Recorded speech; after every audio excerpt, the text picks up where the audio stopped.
चलिए अब जरा मार्केट बिग वॉइसेस पे फोकस और नीपियन कैपिटल के को फाउंडर और managing partner Gautam Trivedi sir आपको आपकी स्क्रीन पे नजर आएंगे। Gautam sir, good morning. सब कुछ आजकल हम लोग जो यूएस जैसा बिहेव कर रहा है वैसे ही हम लोग भी आर्टिकुलेट कर रहे हैं। एशिया अक्रॉस द ग्लोब सब उसी को मिरर करने की कोशिश कर रहे हैं गौतम सर।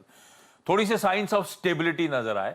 और अच्छा, मैं यूएस की बात छेड़ रहा हूं, जरा गौतम सर के इमेजेस रेडी हो तो दिखाइए जरा स्क्रीन पे। गौतम सर अभी हाल फिलहाल यूएस दौरे से लौट के आ रहे हैं, तो गौतम सर ग्राउंड रीडिंग क्या कहती है? इन्फ्लेशन की कितनी मार आपको पड़ी इस ट्रिप में? और वेडनेसडे को जो यूएस इन्फ्लेशन आंकड़े आने वाले हैं उसको लेकर कंसर्न, ये देखिए इमेजेस आ गई गौतम सर की। इस बार ट्रिप बहुत महंगा पड़ा क्या गौतम सर? आमतौर पर पहले था बहुत ही ज्यादा महंगा पड़ा। अभी मुझे लगता है कि 79 और 80 के बीच में जो अपनी करेंसी जो है वर्सेस यूएस डॉलर, तो ट्रिप तो महंगा ही पड़ा। और एक तो उसकी महंगाई, ऊपर से वहां पे जो लोकल जो महंगाई थी, लोकल इन्फ्लेशन था, वो भी जबरदस्त था। आप देखिए कि आप कप ऑफ कॉफी, आप चाय पी रहे हो, कॉफी पी रहे हो, उबर में जा रहे हो, रेस्टोरेंट में खाना खा रहे हो, तो सब जगह पे महंगाई नजर आ रही है। और मुझे लगता है कि ये इसी की वजह से मुझे लगता है कि ये महीने में भी फेडरल रिजर्व करीबन 50 से 75 बेसिस पॉइंट्स की रेट हाइक उनको करना ही पड़ेगा। और जो पहले 2 या 3 जो रेट हाइक्स हो चुके हैं, उसका जो जिन लोगों से मैं मिला था, उनका ये मानना है कि महंगाई या इन्फ्लेशन पे कोई असर नहीं पड़ा है। तो इसकी वजह से मुझे लगता है कि ये लगातार उनको रेट हाइक करनी पड़ेगी जब तक इन्फ्लेशन काबू में ना आए। और डिमांड जो है अमेरिका में, जो मतलब इतना जल्दी से रिबाउंड आ चुका है, डिमांड में, वो होटल हो, एयर ट्रैवल हो, बाहर खाना रेस्टोरेंट में हो, मतलब अच्छे खासे रेस्टोरेंट, जो न्यूयॉर्क की मैं बात कर रहा हूँ, अच्छे खासे रेस्टोरेंट में तो कम से कम 2 या 3 हफ्ते पहले बुकिंग करनी पड़ती है, नहीं तो ये टेबल ही नहीं मिलते। मतलब जिस तरह से डिमांड का जो रिटर्न आ चुका है, इतनी जल्दी आ चुका है कि लोगों को मतलब आइडिया ही नहीं है। दूसरी बात जो मैंने देखी अमेरिका में कि लेबर शॉर्टेज, जहां भी जाओ सब जगह पोस्टर लगे हुए हैं कि वी आर हायरिंग।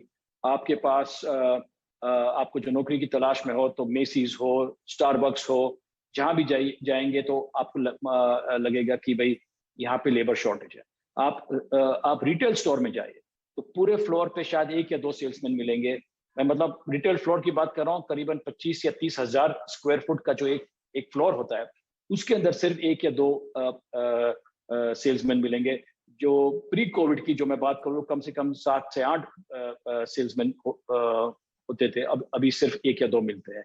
तो ये मतलब ये डेली लाइफ में अमेरिका में हो रहा है। और मुझे लगता है कि ये लेबर शॉर्टेज जो अब तक चालू है, मुझे लगता है कि महंगाई की वजह से जितने लोग लेबर मार्केट से निकल चुके हैं, शायद उनको वापस आना पड़े, क्योंकि महंगाई इतनी बढ़ चुकी है। बट ये जायज है कि मुझे लगता है फेडरल रिजर्व 50 से 75 बेसिस पॉइंट्स अगले हफ्ते शायद कर ले। वो इमेजेस भी हैं गौतम सर, जब ट्रिप में गए थे तो वी आर हायरिंग वाली वो सब इमेजेस दिखाइएगा स्क्रीन पे। तो ये असल स्थिति, इन्फ्लेशन काबू में नहीं, फेड के एग्रेसिव रेट हाइक्स के बावजूद डिमांड जस की तस, सब हायर कर रहे हैं। वो हायर कर रहे हैं। वो जो फ्राइडे की जॉब्स रिपोर्ट थी, एक और कंसर्न इसीलिए बनी, एक्सपेक्टेशन से कई तगड़ी जॉब एडिशंस वहां पे देखने को मिले और क्वालिटी ऑफ जॉब्स, वेजेस बढ़ रही हैं उसके साथ साथ, तो काबू में नहीं आ रहा है। इसीलिए इस बार 26 जुलाई को फिर आप एक्सपेक्ट करिए एक और एग्रेसिव स्टैंड फेड की तरफ से आता हुआ शायद नजर आए गौतम सर। लेकिन इस बीच हुआ क्या, ये एफआईआईज की अब बाइंग तो नहीं कहूंगा, पर सेलिंग प्रेशर अबेट हो रहा है, ठंडा पड़ रहा है। इंस्टेंसेस ऑफ बाइंग भी बीच बीच नजर आ रही है, वो क्वांटम रिड्यूस हो रहा है। ये इस रिस्पाइट को कैसे रीड करूं? ये हालात पटरी पर है या फिर सिर्फ एबरेशन है? मुझे अभी फिलहाल तो एबरेशन लग रहा है। मैं दुआ करता हूं कि ये पटरी पे हो, लेकिन अभी फिलहाल तो एबरेशन लग रहा है, क्योंकि 10 से 12 दिन ही हुए जस्ट जब से ये बिहेवियर उनका चेंज हो चुका है, जहां पे सेलिंग रुक गई है, मतलब बड़े पैमाने पे सेलिंग रुक गई है। जो जून में हमने देखा था करीबन 45,000 करोड़ की जो सेलिंग आई, वो तो डेफिनेटली ये महीने में रुक गई है। लेकिन ये अभी वापस शुरू हो ना हो, उसका कोई अंदाज नहीं लगा सकता है। दूसरी बात जो आप देखें, जो एफआई सेलिंग की जो बात करें, तो सिर्फ इंडिया में ये नहीं हुआ है, ये कोरिया और ताइवान में भी बड़े पैमाने पे सेलिंग आई है। इनफैक्ट जब मैं देखूं कि पूरे एशिया में, एक्स जापान की बात कर रहा हूँ, तो पूरे एशिया में जो सेलिंग आई है, तो हमारा नंबर 2 आता है कोरिया के बाद। सो ऐसा भी नहीं है कि सिर्फ इंडिया में सेलिंग आई है, तो दूसरे दूसरे देशों में भी सेलिंग आई है।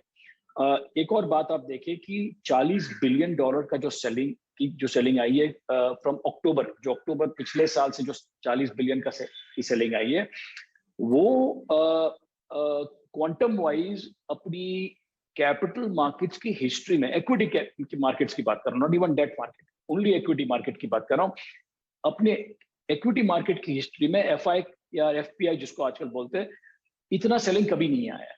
और मुझे लगता है कि इसके लिए थोड़ी रुकावट आ चुकी है। अभी देखते हैं कि आप जिस तरह आपने बताया कि फेडरल रिजर्व का नेक्स्ट अगला मूव क्या है, जो 50 से 75 बेसिस पॉइंट्स वापस हाइक करें, तो ये हो सकता है कि शायद सेलिंग बरकरार रहे। दूसरी बात ये आप याद रखिए, आपको जो ओरिजिनल करीबन 15 साल पहले गोल्डमैन सैक्स ने जो रिपोर्ट निकाला था ब्रिक्स कंट्रीज का, BRIC, ब्राजील, रशिया, इंडिया और चाइना, तो ये 4 इकोनॉमीज, विश्व की बड़ी इकोनॉमीज जो है, उसमें अब देखा जाए तो ब्राजील में जिस तरह से जिन लोगों को मैं मिला अमेरिका में, उन्होंने बताया कि ब्राजील में उनको इंटरेस्ट नहीं है। रशिया तो चांस ही नहीं है, जिस तरह से जो लड़ाई चालू है यूक्रेन में।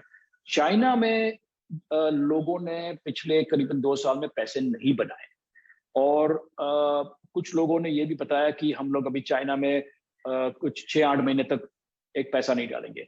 लेकिन इसके बावजूद जो आप देखें, ईयर टू डेट जनवरी से आज तक चाइना में करीबन 10.5 से 11 बिलियन डॉलर का एफआई बाइंग आया है।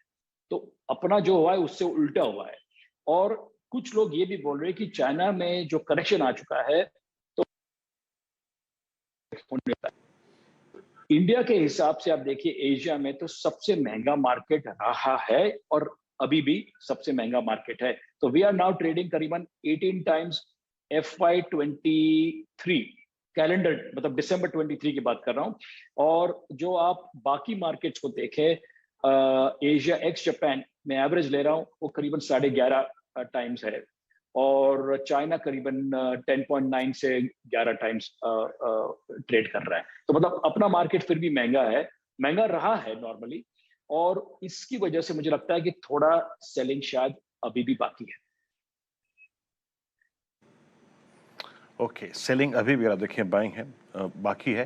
लेकिन गौतम सर, अब एक ऐसे स्पेस की बात करते हैं जहां पे आपने हमेशा अपना झुकाव थोड़ा सा रखा है, न्यू एज कंपनीज। जस्ट पूरे इंस्टेंस ऑफ नाइका, यहाँ पे आपका कन्विक्शन अभी भी है, और मैं ये प्रश्न इसलिए कर रहा हूँ क्योंकि अब हम इन कंपनियों में एक सब्सटेंशियल डिप देख चुके हैं। तो इस स्पेस पे आपका व्यू और प्रेफर्ड स्टॉक्स कौन से होंगे अगर आप कंफर्टेबल हैं सर? तो मैं स्टॉक्स की बात नहीं करूंगा, लेकिन ये जो आपने प्रश्न पूछा है वो at this point of time सही प्रश्न है, क्योंकि काफी गिरावट ऑलरेडी आ चुकी है। आपका अगला जो आपकी जो अगली कंपनी है मेरे बाद है वो कार ट्रेड, उसमें भी आपने देखा करीबन 75% की गिरावट आ चुकी है। तो ये मुझे लगता है कि जो इनिशियली जो स्टॉक्स आईपीओ हुए पिछले साल में, तभी आप जोमेटो को भी देखिए, करीबन 1,40,000 करोड़ का मार्केट कैप था पीक में, करीबन उतना था। और जब लिस्ट हुआ जोमेटो, तो लोगों को पहले मुझे लगता है करीबन 2 से 3 महीनों तक आइडिया नहीं था कि इसको कैसे वैल्यू करे। लॉस बना रहा है, मैनेजमेंट ने यहाँ तक भी बोला है कि हमें खुद आइडिया नहीं है कि प्रॉफिट कब बनाएगा। उसके बावजूद भी ये मार्केट कैप करीबन 1,30,000 करोड़ 1,40,000 करोड़ के बीच में रहा। लेकिन उसके बाद जो गिरावट आई, और ये एफआई की सेलिंग की वजह से नहीं आई है, ये गिरावट ये आई है कि ये कंपनियां एंड में एक्चुअली प्रॉफिट, मुझे लगता है कि मार्केट को लगता है कि कई सालों तक नहीं बनाएंगी, और ये मार्केट कैप जस्टिफाई हो सकता है कि नहीं। और उसकी वजह से मुझे लगता है कि जो सेलिंग, जो एग्जिस्टिंग आईपीओ इन्वेस्टर्स थे शायद उन्होंने बेचा होगा, इंस्टीट्यूशनल इन्वेस्टर जिन्होंने आईपीओ में खरीदा होगा उन्होंने बेचा होगा, तो उसकी वजह से स्टॉक गिरता रहा। और मैं जोमेटो का सिर्फ एग्जांपल नहीं दे रहा हूँ, कई ऐसी कंपनियां हैं, पेटीएम है, हर एक कंपनी जो कार ट्रेड ऑफ कोर्स है, हर एक कंपनी जो लिस्ट हुई आईपीओ में, जो उनको वैल्यूएशन प्राइवेट मार्केट में जो मिल रहा था वो पब्लिक मार्केट नहीं दे रहा है। और उसके वजह से आप देखेंगे कि कई न्यू टेक कंपनीज जिसकी आप बात कर रहे हैं, उनके भी आईपीओ डिले हो चुके हैं, क्योंकि उनको अभी ये डर है कि जो प्राइवेट मार्केट में मुझे 10 या 20 या 30 बिलियन डॉलर का वैल्यूएशन मिल रहा है without making any profit, without making even EBITDA, ये वैल्यूएशन मुझे पब्लिक मार्केट में अभी नहीं मिल सकता है। तो इट इज बेटर कि ये कंपनियां जिसको आईपीओ के प्लान थे, वो अभी करीबन 2 या 3 साल तक रुके, और जब उनका प्रॉफिट शुरू हो जाए तब आए मार्केट।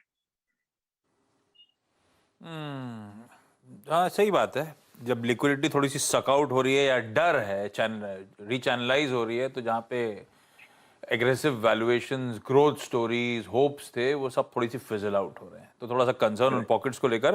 गौतम सर, मोटा मोटी क्विकली, आप बेसिकली कह रहे हो इंडियन मार्केट हिस्टोरिकली हमेशा प्रीमियम कमांड करते थे, महंगे रहेंगे, लेकिन इसका मतलब अभी भी करेक्टिव फेज कंटिन्यू हो सकता है? एक बियर मार्केट में powerful pullback rally, corrective rally थी, ऐसा मान के चलूं? और अभी भी कंसर्न जस के तस बने हुए हैं ना?